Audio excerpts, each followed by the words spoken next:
Let me paint you a picture. You've got your 401k going at work. Maybe you've opened a Roth IRA. You're doing all the right things, but then you hit the contribution limits. There's $7,000 in the IRA, $23,500 in the 401k, but you still have money left over that you want to put to work in the market. Or maybe you're saving for something that isn't retirement. Maybe it's a house, a sabbatical, financial independence by 45, something that doesn't fit neatly into an account that locks your money away until you're 59 and a half. What do you do? This is where the taxable brokerage account comes in, and I would argue that it's the most misunderstood account type in personal finance. Not because it's complicated, but because it doesn't come with the flashy tax advantages that retirement accounts do. So people underestimate it. They overlook it. They don't open one until they feel like they've earned it. That's a mistake. Because a brokerage account isn't a consolation prize after maxing out your 401k. It's a full-featured, completely flexible investment account that gives you access to the same markets, same assets, and the same compounding power with far fewer restrictions on when and how you can use your money. Today, we're breaking it all down.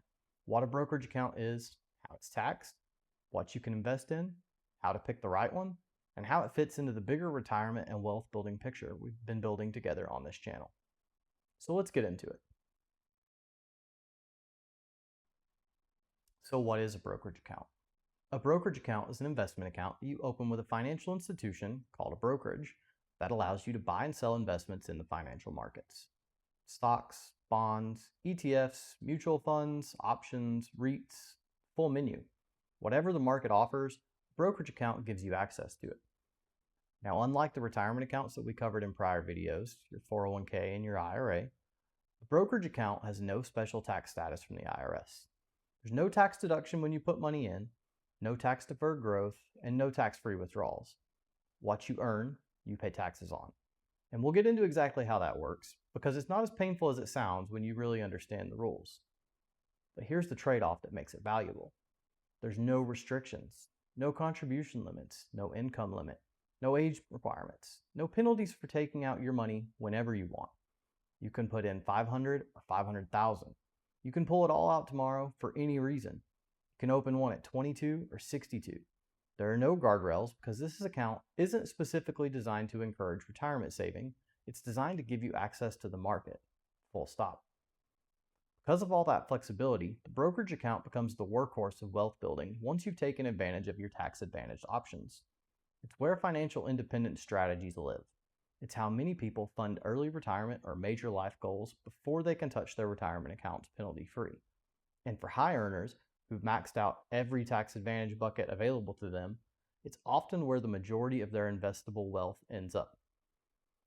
Now, this account is sometimes called a taxable brokerage account, a taxable account, or just an investment account, but it's all the same thing. You'll hear those terms used interchangeably. All right, let's talk taxes, because this is a part that intimidates people, and it shouldn't. Once you understand the rules, you can really manage your tax exposure in a brokerage account quite effectively. There are three main tax events to understand. First, dividends. When you own stocks or funds that pay dividends, distributions of the profit from the companies you own, those dividends are taxable in the year that you receive them. The tax rate depends on the type of dividend. First, we have qualified dividends, which is most dividends from U.S. companies and many international companies.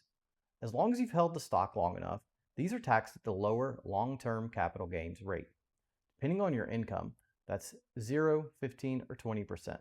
We'll have more on those rates in a moment. Second, we have ordinary dividends, also called non-qualified dividends. These are taxed at your regular income tax rate. These are less common, but they're worth knowing about. The second taxable event to know about is capital gains. When you sell an investment for more than you paid for it, the profit is a capital gain, and how it's taxed depends entirely on how long you held it. Short-term capital gains from investments held for 1 year or less are taxed as ordinary income, same rate as your paycheck. If you're in the 22% bracket, your short-term gains are taxed at 22%. Long-term capital gains from investments held for more than 1 year get preferential tax treatment. Tax rates are 0, 15, or 20% based on your taxable income. Here's what that means in plain terms. If you're a moderate earner, and you hold your investments for more than a year before selling, you may owe nothing in federal taxes on those gains. The long-term capital gain system was designed to reward patient investors, and it does. Next, we have capital losses. On the flip side of gains, if you sell an investment for less than you paid, that's a capital loss, and it can actually work in your favor. Capital losses can offset capital gains dollar for dollar. If you have $10,000 in gains but $4,000 in losses, you only owe tax on $6,000. And if your losses exceed your gains for the year, you can deduct up to $3,000 of the excess against your ordinary income and carry any remaining losses forward to future years.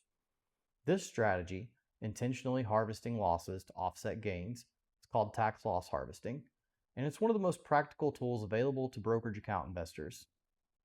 One key point that trips people up is unrealized gains. These are paper gains on investments you haven't sold and are not taxable. If you bought a stock at $50 and it's now worth $200, you don't owe a cent till you actually sell it. This is a significant planning lever.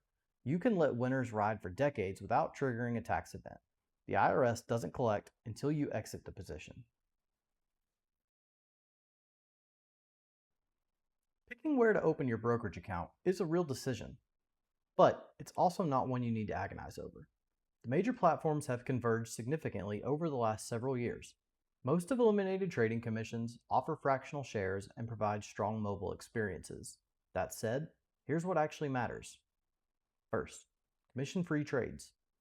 This is now available at most major brokerages. Both Webull and Vanguard offer $0 commission trades on stocks and ETFs. If a brokerage is still charging you per trade, that's a red flag worth paying attention to. Second, investment selection. Most major platforms offer the full range: stocks, ETFs, mutual funds, bonds, options.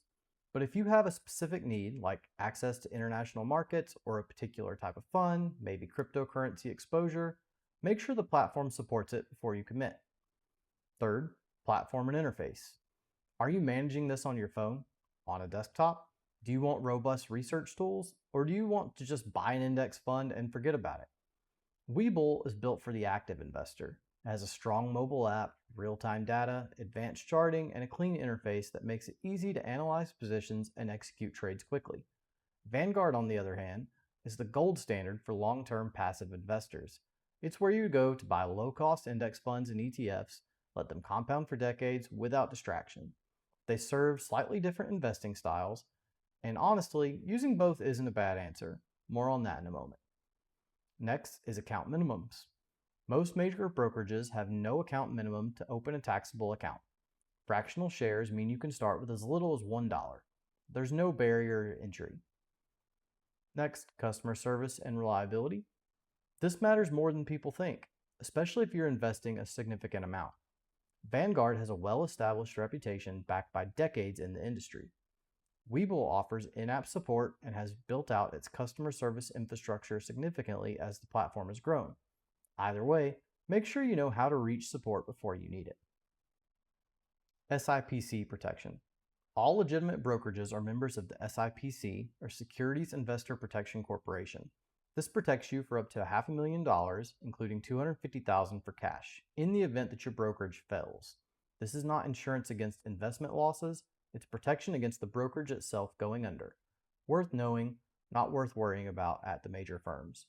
My honest answer for most people: start with Webull if you want an active, hands-on investing experience with a great mobile interface, or Vanguard if your goal is long-term, low-cost index investing and you want to set it and forget it. Personally, I use both, and I'll have links to both in the description below. Pick one, open the account, and start. You can always move accounts later, and transfers between brokerages are generally straightforward. Here's where we connect the dots, because the brokerage account doesn't exist in isolation. It's one layer in a broad, coordinated wealth building strategy. In prior videos, we covered 401ks and IRAs. Now let's talk about how all three of these tools work together. The taxable brokerage account is the third tier. It's the account you turn to once you've taken full advantage of the tax-advantaged accounts, or when you have goals that don't fit inside retirement account rules. A common framework a lot of disciplined investors follow looks something like this. First, Utilize the 401k up to the employer match. It's free money, always take it first. Next, max the Roth IRA, $7,000 tax-free compounding maximum flexibility. Third, go back to the 401k, fill it up further, and reduce your taxable income. Next, taxable brokerage account. Everything after that, and it's fully liquid, fully flexible. The sequencing isn't a law, it's a framework that makes sense for a lot of situations, particularly for people who want to build a bridge between where they are now and when they can access their retirement funds without penalty. Brokerage account is the bridge. And here's something worth sitting with. While the brokerage account doesn't have the tax advantages of a 401k or a Roth IRA, a well-managed taxable account can still be remarkably tax efficient if you're investing in low turnover index ETFs, minimizing unnecessary selling, holding positions long enough to qualify for long-term capital gains tax rates, and using tax loss harvesting thoughtfully. The actual tax drag on a brokerage account can be quite manageable. Not the same as tax-free, but it's not the liability people often assume it to be. This deserves its own moment because for anyone thinking about financial independence or early retirement, this is a critical piece of the puzzle. Here's the problem with retiring before 59 and a half if your wealth is entirely in retirement accounts. You can't access most of it without penalty. Yes, there are exceptions. The rule of 55 we covered in the 401k video, or the SEP 72T strategy, Roth contribution withdrawals, but all these things come with strings. They require careful planning and they can be limiting. A taxable brokerage account solves this entirely. If you've built up a meaningful balance in a taxable account, you can retire at 40, draw from it freely, let your retirement account continue compounding untouched until you're old enough to access them without penalty. No hoops, no IRS schedule to maintain, just money in an account that you can use whenever you need it. This is the strategy at the heart of most FIRE or financial independence retire early approaches. The math depends on accumulating enough in taxable accounts that your portfolio can sustain your lifestyle through investment returns, even without touching retirement funds. And critically, if you're drawing from long-term gains and dividends in a low-income year, a year where you're not earning a W-2 salary, your effective tax rate on those withdrawals can actually be very low. For lower income years, some of those gains may even be taxed at 0%. The brokerage account is what makes early financial independence actually executable.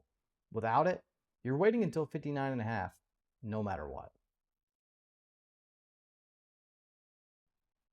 Let's talk about some possible pitfalls, because knowing what not to do is just as valuable as knowing what to do. Holding the wrong assets in the wrong account.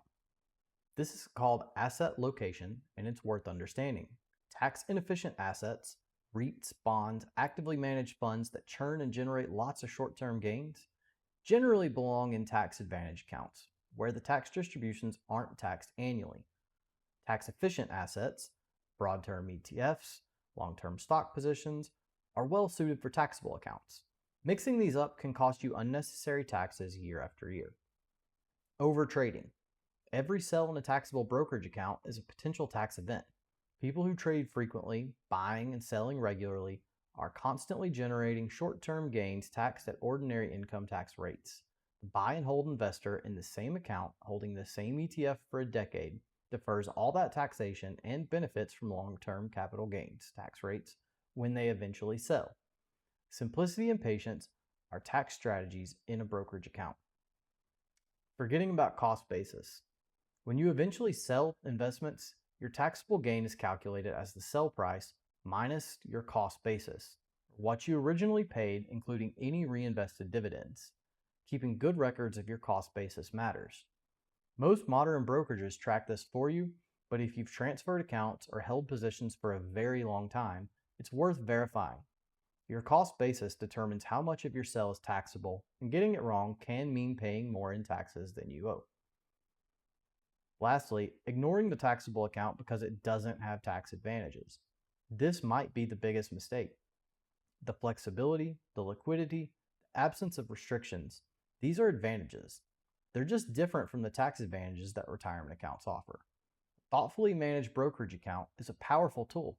Not using it because you're wanting to max out every retirement account first is reasonable in many situations, but skipping it entirely, indefinitely, leaves a major part of the wealth building toolkit unused. This series is about building the full picture, piece by piece, account by account, concept by concept. If you haven't watched our first videos on the 401k or IRA, I'd encourage you to go back and watch those. They connect to everything that we covered in today in ways that matter. If this video helped you understand what a brokerage account is, how it's taxed, where it fits in your overall strategy, hit that like button and subscribe. It helps this channel reach more people who are genuinely trying to build something. Drop us a comment and let me know. Do you have a taxable brokerage account? What are you holding in it? If not, what's been holding you back? I'll see you in the next video and keep moving forward on the compound trail.